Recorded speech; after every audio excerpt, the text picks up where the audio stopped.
Morning class. I am a faculty of Premchand Memorial Public School, and today we are going to start with a new chapter of class 8th English grammar textbooks. So chapter number is 4 and the title of the chapter is possessive nouns. So let's get started. As I am marking the basic definition for you here. A possessive noun show ownership or possession and tells who or what owns or have something. Right तो जो possessive nouns है ना वो एक तरह की ownership दिखाती है या फिर पोजेशन दिखाती है। और ओनरशिप और पोजेशन क्या होता है कि ये चीज़ किसकी है या इस चीज़ का मालिक कौन है। तो ये चीज़ जो बताते हैं वो हमको कहते उन नाउन्स को हम कहते हैं possessive nouns. So as you can see the examples here, Kohli's bat. तो ये हमें पता है कि ये बैट है, लेकिन बैट किसका है? कोहली का। तो the bat owned by Kohli, इसको हम शॉर्ट फॉर्म में लिखेंगे कोहलीज बैट। क्यों? क्योंकि हमें इसको पजेसिव नाउन में करना है, तो इसलिए हमने इसमें अपोस्ट्रोफी एस लगाया है। Next is rule for possessive nouns. So नीचे एक चार्ट दिया हुआ है, ठीक है। तो सिंपल नाउन्स को किस तरह से पजेसिव नाउन्स में चेंज करना है वो ये चार्ट बताता है। जैसे पहला है सिंगुलर नाउन्स। अगर हमारे को सिंगुलर नाउन्स दिए हो ना तो हम क्या करेंगे, हम अपोस्ट्रोफी लगाकर और एस लगा देंगे, ठीक है। जैसे अ वुमेन्स ग्लव्स, यानी कि वोमेन क्या है? सिंगल है, सिंगुलर पर्सन है ना, एक औरत। तो अ वुमेन्स ग्लव्स यानी कि उस एक औरत के दस्ताने। अ वुमेन्स ग्लव्स मतलब एक औरत के दस्ताने। तो वुमेन्स में अपोस्ट्रोफी लगा के जो ऊपर जो कोमा है इसको हम कहते हैं अपोस्ट्रोफी, और इसके बाद में जो एस लगा हुआ है तो ये एक तरह से पजेसिव नाउन शो कर रहा है कि दस्ताने किसके हैं? वुमेन के हैं, वुमेन के हैं दस्ताने, ठीक है। तो ये तो बात की हमने सिंगुलर को, कि सिंगुलर नाउन्स को हम किस तरह से पजेसिव नाउन्स में कन्वर्ट कर सकते हैं। दूसरा अगर हम बात करें प्लूरल नाउन्स दो तरह के हो सकते हैं। एक तो वो जिनके लास्ट में एस पहले से ही हो, और एक वो जिनके लास्ट में एस नहीं हो। जैसे कि स्टूडेंट है, स्टूडेंट हो गया सिंगुलर और स्टूडेंट्स हो गया प्लूरल। तो इसमें एस तो पहले से ही है, तो हम इस एस के बाद ऊपर एक सिर्फ कोमा लगा देंगे, ठीक है, ऊपर की तरफ। उसको हम कहते हैं अपोस्ट्रोफी। तो जैसे अ स्टूडेंट्स पेपर, आप यहाँ पे देख भी सकते हैं, ये रहा ना, a students paper, the girls pen. तो इसमें क्या हो रहा है कि सारे जो अपोस्ट्रोफी हैं वो कहाँ लग रहे हैं? ऊपर लग रहे हैं, ठीक है, और एस के बाद लग रहे हैं। अब दूसरा प्लूरल होता है कि वो प्लूरल तो है लेकिन उसमें एस नहीं है। जैसे मैन का प्लूरल क्या होता है? Man, MEN man singular, MEN man plural. तो इसमें एस नहीं है, तो हम क्या करेंगे, मैन में अपोस्ट्रोफी लगा के और एस लगा देंगे। द मैन्स अम्ब्रेला, जैसे कि आप यहाँ पे देख सकते हो, द मैन्स अम्ब्रेला। या फिर द चिल्ड्रंस यूनिफॉर्म। क्यों? क्योंकि चिल्ड्रन है प्लूरल, राइट। अब एक जो ध्यान देने वाली बात है वो इन्होंने यहाँ पे बताई है, we do not use apostrophe with non living things. तो हम क्या करते हैं कि जो नॉन लिविंग थिंग्स हैं, यानी कि जो थिंग्स हैं जिनमें जान नहीं है, तो उनके लिए हम अपोस्ट्रोफी यूज़ नहीं करते। क्यों? क्योंकि जो नॉन लिविंग थिंग है वो ओनर कैसे हो सकती है? मतलब ओनर हमेशा लिविंग थिंग होती है। जैसे कि मैं आपकी बात करूँ तो मेरी क्लास, तो मैं क्या हूँ? मैं लिविंग हूँ ना। तो मैं ऐसे थोड़ी बोल सकती हूँ टेबल की क्लास, नहीं बोल सकते ना। क्यों? क्योंकि टेबल नॉन लिविंग है। तो पोजेशन या ओनर हमेशा क्या होता है? लिविंग होता है। So now let's take an example, और मैं आपको बताती हूँ कि प्रैक्टिस टाइम में कैसे फॉलो करना है। Use the possessive form of nouns to rewrite each groups of words whenever possible. तो हमें क्या करना है ना कि हमें पजेसिव नाउन्स का इस्तेमाल करना है और हमें इसको दोबारा से इन वर्ड्स को लिखना है जहाँ भी पॉसिबल है। जैसे अगर हम पहले एग्जाम्पल की बात करें तो आप ये देखिए, द ईयर्स ऑफ द डंकीज़, यानी कि गधों के कान। तो इसको अगर हम, अब इसमें हमें पजेसिव नाउन नहीं दिख रहा है। क्यों नहीं दिख रहा है? क्योंकि अपोस्ट्रोफी है नहीं, और पजेसिव नाउन के होने का मतलब है कि आपको अपोस्ट्रोफी होना ज़रूरी है, ठीक है। तो अगर हम इसको अब लिखेंगे किस तरह से कि ये पजेसिव नाउन बन जाए, तो हम इसी को लिखेंगे द डंकीज़ एयर, ठीक है, यानी कि डंकी के कान। तो अब आप सोचेंगे कि डंकीज़, जैसे मैंने आपको बताया था डोंकी, ठीक है, यह है प्लूरल। तो जब प्लूरल में एस लगा होता है ठीक है, तो हम क्या करते हैं, हम जस्ट इसके ऊपर अपोस्ट्रोफी लगा देते। तो इस तरह से हम इसको लिखेंगे।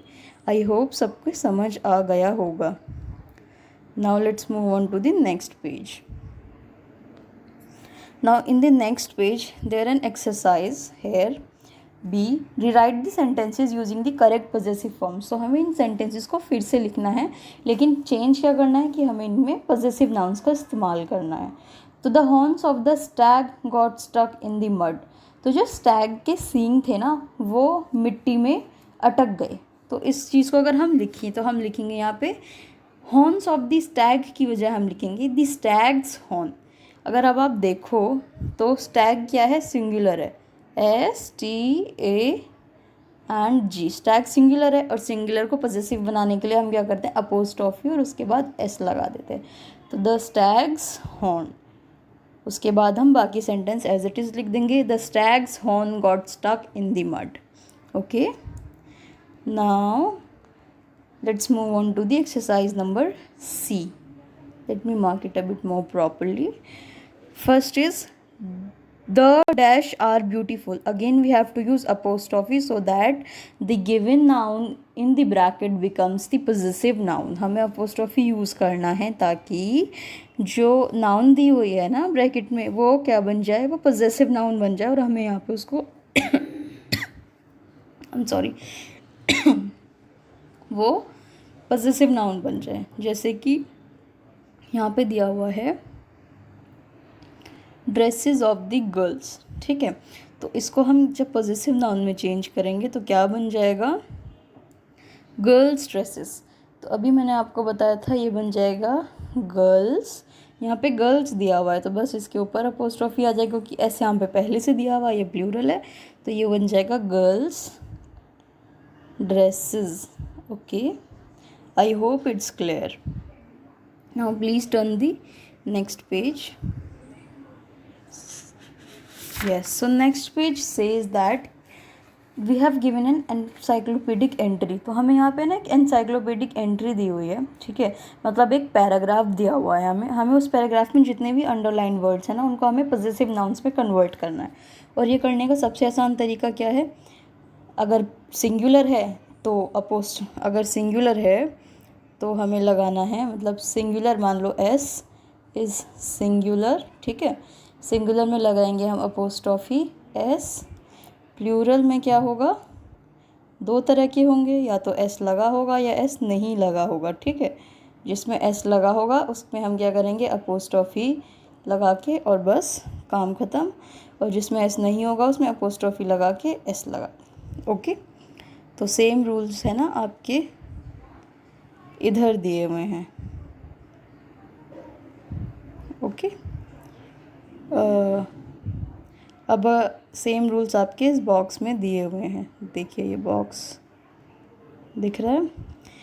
Whenever in doubt try replacing it with it is. Okay, अगर कभी भी हमारे को डाउट हो ना कि किस तरह से हम चेंज करें तो हमें it is में लगा के इसको रिप्लेस कर देना है। It is used as a conjunction of it is, it's mine, it is mine, ठीक है, तो अगर हम it is को शॉर्ट फॉर्म में लिखें ना तो it अपोस्ट्रोफी s लिखते हैं और ये पोजीशन शो करने के लिए यूज़ किया जाता है। ओके, सो नाउ इधर देखो, या तो ITS अगर हम लगाएं, इधर ये देखो दिख रहा है, अगर ये ITS हम लगाएं तो इट्स हो जाएगा सही। क्यों, क्योंकि the cat licked is fur, cat ने अपना फर को लिख किया, the cat licked it is fur, तो जो IT लगा के अपोस्ट्रोफी एस लग जाता है ना तो वो बन जाता है इट इज़, तो वो इट्स नहीं रहता। तो इस तरह से सेकंड सेंटेंस गलत है। तो मैं कहाँ पर थी, मैं आपको बता रही थी किस तरह से हमें एनसाइक्लोपीडिक एंट्री का यूज़ करना है। तो जैसे यहाँ पे एक नाम है सुजैन स्टीवर्ट, है ना, तो इसके लिए अगर हम इसको अपोस्ट्रोफी में चेंज करेंगे तो हो जाएगा the name of Susan Stewart की जगह हम यूज़ करेंगे तो यहाँ पर आएगा सुजैन स्टीवर्ट्स सिंगुलर है, अपोस्ट्रोफी एस नेम, तो ये बन गया आपका possessive noun. Okay, now similarly there is second form कि हमें है ना possessive nouns में चेंज करना है. यहाँ पे ये देखिए, who does the Firan belong to? It's Fatima's. Okay ये फ़िरन किसका है? तो ये किसका है? फ़िरन फातिमा का है. तो इट इज़ लग गया है, अपोस्ट्रोफी एस लग गया, तो मतलब यहाँ पे इन्होंने पोजेसिव फॉर्म में आंसर दे दिया. Okay, so I hope you would be able to do this. And like this we have completed chapter number 4, possessive nouns. You would be getting the answer sheets at today itself 12 p.m. and until that you are requested to go through the chapter once and try to solve all the exercise by your own. Till then, stay safe. Good luck.